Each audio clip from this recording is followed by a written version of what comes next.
was basically told about its existence, and I was really curious about it because I have a 1965 Jazz. I love my Jazz. I don't take it out on the road much because to me it's priceless. They're all individual. They've developed over time through use that they've just developed their own specific sound.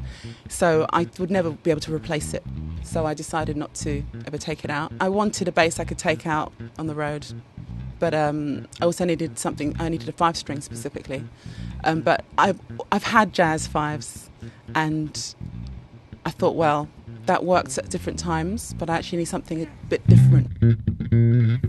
Well, basically, this is an active circuit. I do find that some active circuits, once you've plugged it in and everything, you're hearing too much of the electronics sometimes and not enough of the wood.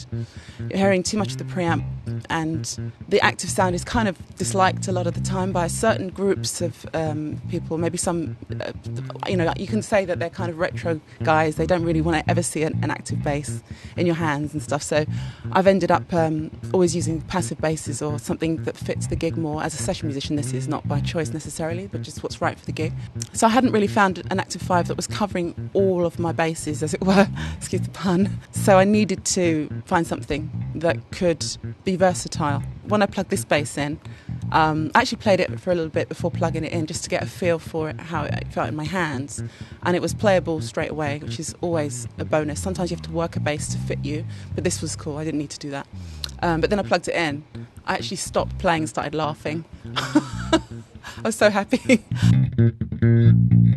I was like instantly, oh my God, because the low end of the bass, which is usually the area on a 5-string where it can get a little bit muddy, less defined. You've got the notes you want, but you don't have the same sort of control over the sound, and there's not a lot you can do about it.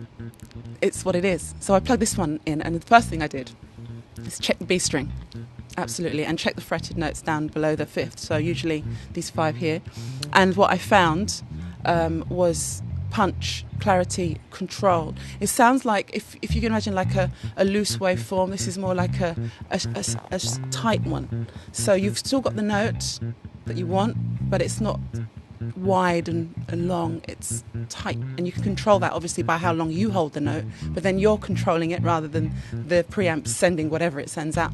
That was amazing, and I was immediately like talking to my friends about it, all my bass player friends, and saying, you're going to like this bass, absolutely.